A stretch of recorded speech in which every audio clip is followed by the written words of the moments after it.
कि आप सबको अच्छी तरह संबोधित करता हूँ। मेरी आवाज आ रही है?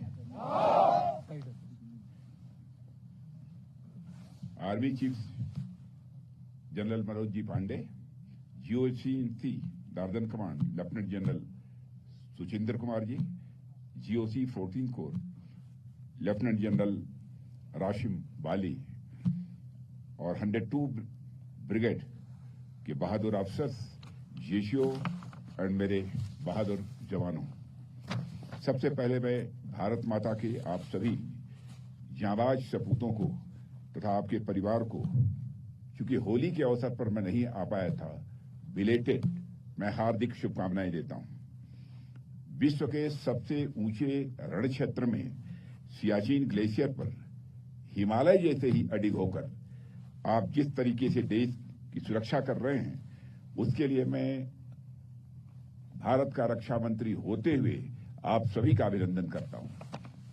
साथियों, सियाचिन की धरती यह कोई सामान्य धरती नहीं है।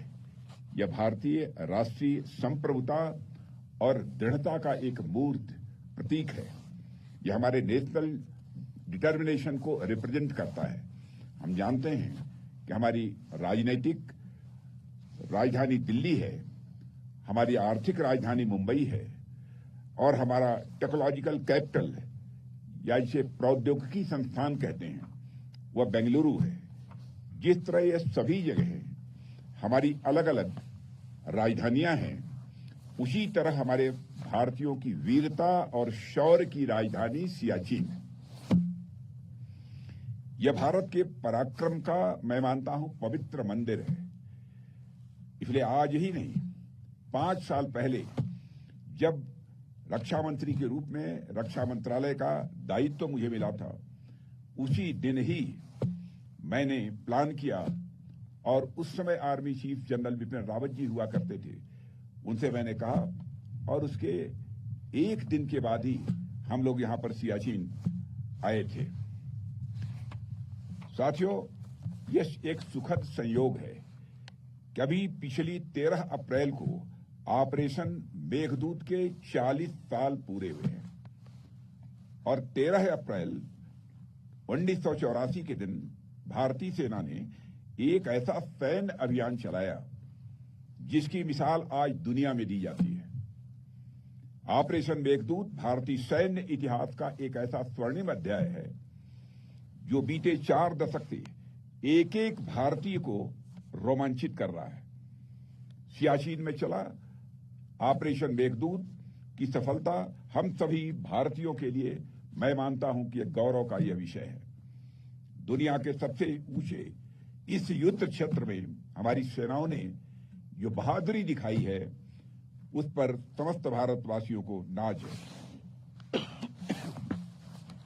साथियों, वैसे तो मैं अनेक अवसरों पर हमारी सेना के जवानों से मिलता रहता हूं, लेकिन होली के अवसर पर आप लोगों से मिलना और आपके साथ होली खेलना मेरे लिए सबसे सुखद क्षणों में से एक होता है। साथियों, उत्सव और त्योहार मनाने का आनंद अपनों के ही बीच आता है। यह आप लोगों का भी अनुभव होगा। भारत तो पर्व और यह त्योहारों का देश है। होली के पर्व पर मौसम खराब होने के कारण मैं चाहते हुए भी आप लोगों के बीच नहीं पहुंच पाया था। इसलिए लेह में ही वहां जो भी जवान मौजूद थे उनके साथ मैंने होली मनाई थी।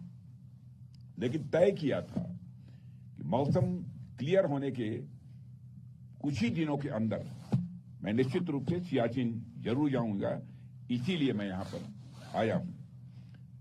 देर से ही सही आपको और आपके सारे परिवारजनों को भी मैं बिलेटेड हार्दिक शुभकामनाएं देता हूं।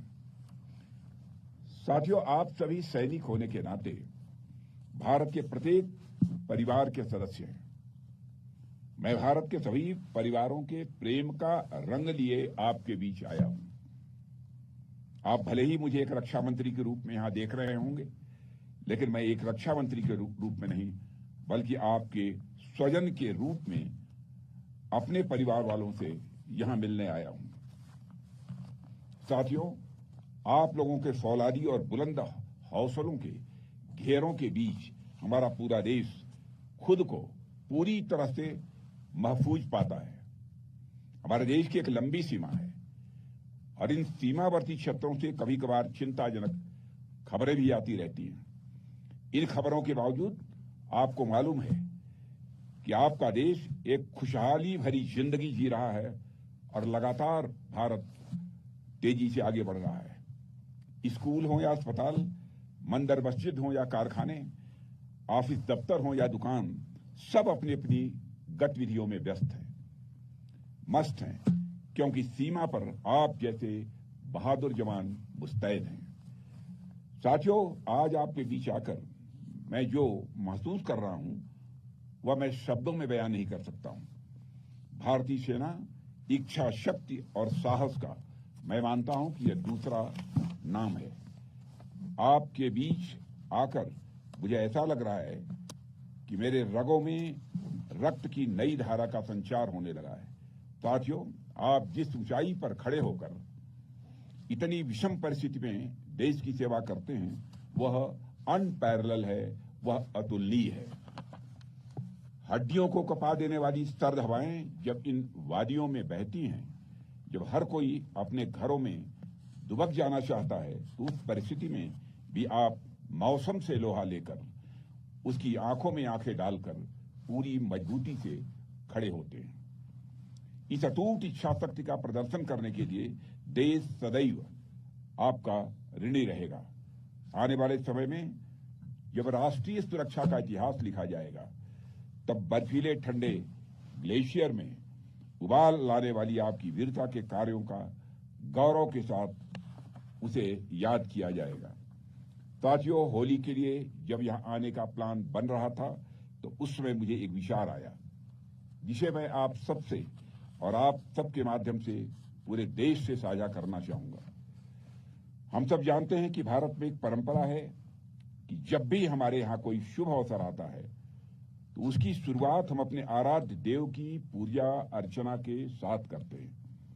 हम भोज भी करते हैं तो पहले ईश्वर को भोग लगाने की हमारे यहाँ विधि होती है, उसकी परंपरा है। भगवान को भोजन अर्पित करने के बाद यदि घर में कोई श्रेष्ठ जन आया हो, कोई संत महात्मा आया हो या फिर पुरोहित आए हों, गुरु आए हों, तो उसके बाद उन्हें भोजन अर्पित किया जाता है। इन सबके बाद ही घर के लोग भोजन ग्रहण करते हैं। यह परंपरा आपके यहां भी होगी।